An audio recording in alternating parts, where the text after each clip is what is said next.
Hello guys, आज आपण epithelium टिश्यूचा last part आपण स्टडी करणार. त्यामध्ये असलेले काही बेसिक टाईप आपण शेवटचे पाहणार आहे. त्यामध्ये पहिला जो आपण पाहतोय दॅट इज सेन्सरी इपिथिलियम.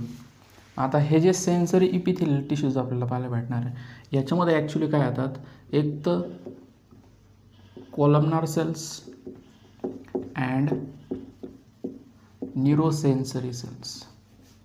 आता न्यूरोसेन्सरी सेल्स ॲक्च्युली काय असतात लक्षात ठेवायचं, न्यूरॉन्स आपल्याला पाहायला भेटणार आहे. ओके, म्हणजे ह्या ठिकाणी जर तुम्ही पाहिलं तर ह्या ॲक्च्युली काय येतं, न्यूरोसेन्सरी सेल्स किंवा न्यूरॉन्स आहे. आणि ह्या ठिकाणी जर आपण पाहिलं तर हे ॲक्च्युली काय येतं, कोलमनार इपिथिलियल सेल्स आपल्याला पाहायला भेटणार आहे. ओके, मग यांच्यामध्ये फ्री सरफेसला जर आपण पाहिलं तर सेन्सरी सिलिया किंवा हेअर स्पेंट असतात. फ्री सरफेसला जर आपण पाहिलं तर इथे ॲक्च्युली काय येतं, सेन्सरी हेअर प्रेझेंट असतात. लक्षात ठेवायचं, this are actually responsible to receive the stimulus. हे लक्षात ठेवायचं, म्हणजे ह्या ज्या सेल्स असतात यांचं फंक्शन काय असतं, to perceive the stimulus. Stimulus is nothing but a detectable change आहे का नाही, त्याला रिसीव्ह करणं हे त्या सिलियाचं सेन्सरी सिलियाचं आपला फंक्शन पाहायला भेटणार. मग हे जे स्टिम्युलस असतील हे एक तर इंटरनल असतील किंवा एक्सटर्नल आपल्याला पाहायला भेटणार आहे. आता हे आपल्याला कुठं फाइंड होणार लक्षात ठेवायचं, जर आपण पाहिलं रेटिनामध्ये, रेटिना ऑफ आय यामध्ये पण आपल्याला पाहायला भेटतं. त्यानंतर ऑल फॅक्टरी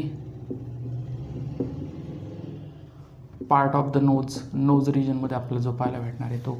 ओके, त्यानंतर इयरमध्ये जर आपण पाहिलं तर ह्या टाईपचे आपल्याला काय पाहायला भेटणार, न्यूरोसेन्सरी आणि कॉलमनार इपिथिलियमपासून तयार झालेले सेन्सरी इपिथिलियम टिश्यूज प्रेझेंट असतात. लक्षात ठेवायचं. नेक्स्ट जो टाईप आहे दॅट इज जर्मिनल इपिथिलियम. आता ह्या ज्या जर्मिनल इपिथिलियम असतात हे actually these cells undergo meiosis. या सेल्स कशामध्ये जातील, मिओसिस. म्हणजे याच्यापासून ज्या तयार होणारे सेल्स ह्या कशा असतील, हे आपल्याला पाहायला भेटणार आहे हॅप्लॉइड. आणि मिओसिसमध्ये जाऊन जे हॅप्लॉइड सेल्स तयार होतील हे ॲक्च्युली काय येतं, गॅमेट्स आहे. लक्षात ठेवायचं, म्हणजे mail gamete and female gamete. मग त्याला आपण काय म्हणतो, स्पर्म आणि ओवा असं कन्सिडर करणार आहे. हे लक्षात ठेवायचं. आता ह्या टाईपच्या जर्मिनल इपिथिलियम आपल्याला कुठं पाहायला भेटणार, ते ॲक्च्युली फाउंड इन गोनॅड्स. गोनॅड्स म्हणजे काय, प्रायमरी जे सेक्स ऑर्गन आपल्याला पाहायला भेटणार म्हणजे टेस्टीजमध्ये प्रेझेंट आहे. स्पेसिफायची जर लोकेशन आपण म्हटलं तर टेस्टीजमध्ये सेमिनिफेरस ट्यूब्यूल असतात. या सेमिनिफेरस ट्यूब्यूलच्या लायनिंगला आपला जर्मिनल इपिथिलियल सेल्स पाहायला भेटणार अँड ओरीमध्ये आपल्याला पाहायला भेटणार आहे. तर त्याच्यापासून मिओसिसमध्ये जाणार आणि यांच्यापासून हॅप्लॉइड गॅमेट्स तयार होणार. लक्षात ठेवायचं. ओके, आणि लास्ट जो आपण पार्ट पाहतोय म्हणजे हा सिम्पल इपिथिलियम नाही, it is a compound epithelium. Compound epithelium म्हणजे it is made up of many layers. याच्यामध्ये मेनी लेअर आपल्याला पाहायला भेटणार आहे. लास्ट जी लेअर आहे which is rest on the basement membrane, मग त्याला आपण काय म्हणणार, it is called as stratum germinativum. याला स्ट्रॅटम जर्मिनॅटिव्हम असं आपण म्हणतो. आणि ह्या सेल्समध्ये आपला प्रॉमिनंट न्यूक्लियस पाहायला भेटणार आहे. And these cells actually have capacity to divide. म्हणजे ह्या सेल्स डिवाइड होतात फक्त कंपाऊंड इपिथिलियल सेल्समध्ये, वरच्या सेल्स डिवाइड होणार नाही. आणि सगळ्यात फ्री सरफेसला आपल्याला जी लेअर पाहायला भेटणार आहे त्या लेअरला आपण स्ट्रॅटम कॉर्नियम असं कन्सिडर करतो. ओके, आता ह्या ज्या स्ट्रॅटम कॉर्नियम आहे बेसिकली याच्यामध्ये न्यूक्लियस प्रेझेंट नसणार आहे. हे लक्षात ठेवायचं. म्हणजे ह्या सेल्स कंटिन्युअसली काय होतं, शेड ऑफ आपल्याला पाहायला भेटणार, म्हणजे स्किनवरती आपल्याला ह्या सेल्स पाहायला भेटणार आहे. ओके, ह्या सेल्स निघून जाणार आणि खालचे जे असतात स्ट्रॅटम जर्मिनेटिव्हम हे ॲक्च्युली डिवाइड होतील आणि ह्या त्याच्यावरच्या असलेल्या ज्या काही सेल्स आहे ते वरच्या साईडला आपल्याला पाहायला भेटणार आहे. ओके, म्हणजे stratum corneum is replace by another layer which is present below this stratum corneum. हे लक्षात ठेवायचं. ओके, आता याचे बेसिकली दोन टाईप आहे, आपण जास्त डिटेलमध्ये पाहत नाही, स्ट्रॅटिफाईड आणि ट्रान्झिशनल इपिथिलियम. फक्त आपल्याला काय माहीत पाहिजे, ह्या स्ट्रॅटिफाईडचं जे फंक्शन असतं हे असतं protection. Basically they are responsible for protection. आणि याचं जर आपण लोकेशन पाहिलं तर लक्षात ठेवायचं, इपिडर्मिस ऑफ स्किनच्या इपिडर्मिसमध्ये आपल्याला पाहायला भेटणार. म्हणजे सगळ्यात वरची जी लेअर असते स्किनवरती ही ॲक्च्युली स्ट्रॅटिफाईड इपिथिलियम आपल्याला पाहायला भेटणार, कंपाऊंड इपिथिलियम. त्यानंतर पहा ट्रान्झिशनल इपिथिलियल सेल्स.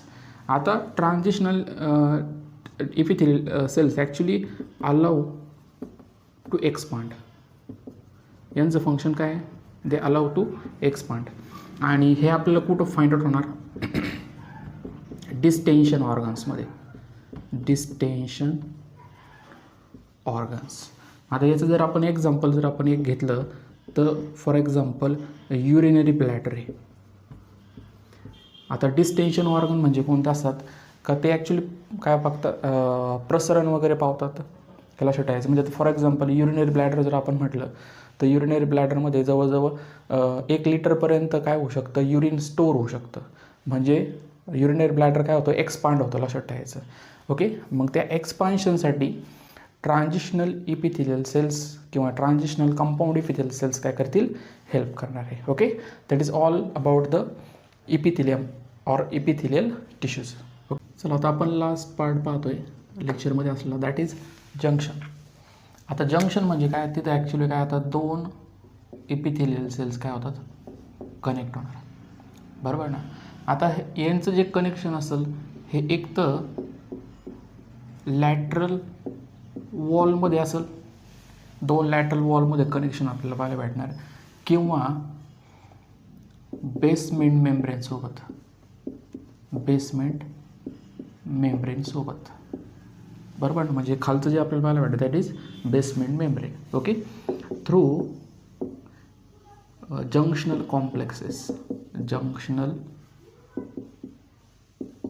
कॉम्प्लेक्सेस. मग त्यांना आपण सेल जंक्शन्स असं कन्सिडर करणार. जंक्शन म्हणजे काय, 2 डिफरंट सेल्स किंवा सेल आणि बेसमेंट मेम्ब्रेन एकत्र येते, त्याला आपण जंक्शन असं म्हणतो. आता आपल्या बुकमध्ये त्यांनी जास्त एक्सप्लेन करायचा प्रयत्न केला, पण आपण थोडक्यात सिम्पल वेनी पाहूया.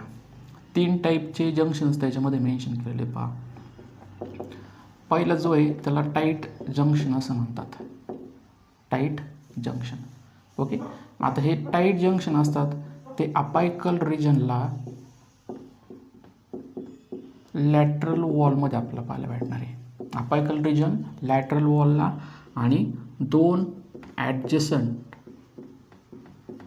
सेल्समध्ये पाहायला भेटणार आहे. ॲडजसन्स ऑफ नेबरिंग सेल्स. सपोज ही एक सेल आहे आणि ही दुसरी आपल्याला सेल्स पाहायला भेटणार. अपायकल रिजनला आपल्याला पाहायला भेटणार आहे का ह्यामध्ये 2 जे प्लाझ्मा मेम्ब्रेनचे पार्ट आहे they are firmly attach to each other. किंवा याच्यामध्ये काय झाले का जो प्लाझ्मा मेम्ब्रेनचा पार्ट आहे हे लक्षात ठेवायचं, एकदम एकमेकांना क्लोजली अटॅच असतात किंवा एकमेकांना जॉईंट आपल्याला पाहायला भेटणार आहे. ओके. मग आता ह्या जंक्शनचं यूज कसे होतं टाईट जंक्शनचा, का it prevent the leakage of substances across the tissue. म्हणजे आता फॉर एक्झाम्पल हा सपोज आपण टिश्यू जर कन्सिडर केला एक सरळ, तर याच्यातून ह्या गॅपमधून कोणतेही सबस्टन्सेस पुढं पास होऊ शकत नाही, कारण की याच्यामध्ये टाईट जंक्शन्स प्रेझेंट आहे.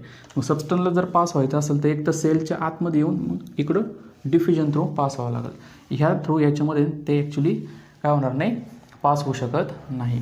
म्हणजे थोडक्यात हे काय करतात, दे प्रिव्हेंट लिकेज. म्हणजे ह्या टाईपचे आपल्याला जे पाहायला भेटणार आहे टाईट जंक्शन्स वगैरे असतात ते युरिनरी ब्लॅडरमध्ये पण आपल्याला पाहायला भेटणार, कारण की त्याच्यामध्ये युरिन स्टोअर होतं पण ते लीक होतं का बाहेरच्या साईडला नाही. म्हणजे त्या सेल्समध्ये आपल्याला टाईट जंक्शन्स पाहायला भेटणार आहे. ओके. दुसरं जो टाईप आहे त्याला आपण कन्सिडर करतो पहा ॲधरेन जंक्शन. ॲधरेन जंक्शन. आता ॲधरेनचा अर्थ काय होतं लक्षात ठेवायचं, अटॅच किंवा अटॅचमेंट. आता हे जे जंक्शन्स असतात ॲधरेन जंक्शन हे ॲक्च्युली अटॅचमेंटसाठी हेल्प करणार. लक्षात ठेवायचं सिमेंटिंग मटेरियल म्हणून काम करतात. म्हणजे ॲधरेन जंक्शनचं यूज कशासाठी होतं लक्षात ठेवायचं, ads as a cementing material. जसं सिमेंटचं फंक्शन असतं अटॅचमेंटसाठी हेल्प करतं, दॅट्स त्या टाईपचे आपल्याला पाहायला भेटणार. मग ॲधरेन जंक्शनचे आपल्याला 2 टाईप याच्यामध्ये मेन्शन केलेले. तर सपोज लॅटरल वॉलमध्ये जर असेल तर त्यांना आपण कन्सिडर करतो पहा डेस्मोझोम्स. त्यांना डेस्मोझोम्स असं कन्सिडर करणार. हे कुठं असतात, लॅटरल वॉलमध्ये ॲडजसन सेल्सच्या. ओके. 2 ॲडजसन सेल्स यांच्यामध्ये हे जे जंक्शन्स फॉर्म झालं लॅटरल वॉलमध्ये याला आपण डेस्मोझोम असं कन्सिडर करणार. हे फक्त अटॅचमेंट किंवा सिमेंटिंग मटेरियल म्हणून काम करणार, हे लक्षात ठेवायचं. ओके. आता इथं जर आपण पाहिलं तर 2 साईडला काय होतं, इथं प्लाक तयार झाले किंवा बटन्स तयार झाले आणि याच्यामध्ये सेल्समध्ये सायटोस्केलेटल ते ॲक्च्युली इथं अटॅच झाले त्यानंतर काही प्रोटीन्स वगैरे आपल्याला पाहायला भेटणार, ते ॲक्च्युली सिमेंटिंग मटेरियल म्हणून इथं काम करू राहिले. दोन्ही साईडला प्लॅक किंवा बटन्स आपल्याला पाहायला भेटणार आहे. त्या थ्रू हे काय झाले, फर्मली अटॅच झाले, लक्षात ठेवायचं. ओके. त्यानंतर याच्यामध्ये जो दुसरा आपला टाईप पाहायला भेटतो त्याला आपण हेमिडेस्मोझोम असं कन्सिडर करतो. हेमिडेस्मोझोम्स. आता हेमीचा अर्थ काय होतो लक्षात ठेवायचं, हेमी म्हणजे हाफ, बरोबर. आता हे आपल्याला कुठं पाहायला भेटणार आहे, एक तर सेल मेम्ब्रेन अँड बेसमेंट मेम्ब्रेनमध्ये, हे लक्षात ठेवायचं. म्हणजे या ठिकाणी जर आपण पाहिलं सेल मेम्ब्रेन आणि बेसमेंट मेम्ब्रेन याच्यामध्ये हे जे जंक्शन फॉर्म झालं त्याला आपण हेमिडेस्मोझोम असं म्हणणार आहे. ओके. आणि हाफ का बरं म्हटलं, कारण की एका साईडलाच फक्त आपल्याला काय पाहायला भेटणार, प्लाक आहे. प्लाक किंवा बटन लाईक स्ट्रक्चर आपल्याला पाहायला भेटणार सेलच्या आतमध्ये. बेसमेंट मेम्ब्रेनमध्ये फक्त काय असतात, आपल्याला प्रोटीन्स पाहायला भेटणार आहे का, त्याच्या थ्रू ते अटॅच असणार आहे, हे लक्षात ठेवायचं. इथं पण ॲक्च्युली सिमेंटिंग मटेरियल म्हणून ते काम करणार. अधेरन्स म्हणजे अटॅचमेंटसाठी हेल्प करतं. लास्ट जो आपल्याला टाईप पाहायला भेटणार त्यांना आपण गॅप जंक्शन असं कन्सिडर करतो. गॅप जंक्शन हे आपल्याला लॅटरल वॉलमध्ये पाहायला भेटणार. That is what nothing but a gap junction. Okay. आता ह्या गॅप जंक्शनचा यूज कशासाठी होतो, it helps to exchange of material. Okay. म्हणजे याच्या थ्रू काय होईल, मटेरियलचं एक्सचेंज. ओके. म्हणजे या सेलमध्ये असलेलं सायटोप्लाझम सोबत कम्युनिकेट करून राहिले थ्रू द गॅप जंक्शन. म्हणजे यातून सबस्टन्सेस ह्या सेलमध्ये जाऊ शकतात किंवा ह्या सेलमधून या सेलमध्ये एंटर होऊ शकतात फास्टर रेटने, हे लक्षात ठेवायचं. हे फंक्शन आपल्याला कशाचं पाहायला भेटणार, गॅप जंक्शनचं, हे लक्षात ठेवायचं. ओके. हे जे येतं यांना आपण काय म्हटलं, टाईट जंक्शन्स. हा जो आपल्याला लॅटरल वॉलला पाहायला भेटणार याला आपण काय म्हटलं, डेस्मोझोम्स हे ॲक्च्युली ॲधरन्सचे टाईप येते किंवा ॲधरन जंक्शनचे टाईप आहे. याला आपण कन्सिडर करतो गॅप जंक्शन. आणि इथं जर आपण पाहिलं याला आपण कन्सिडर करतो हेमिडेस्मोझोम्स, हे लक्षात ठेवायचं.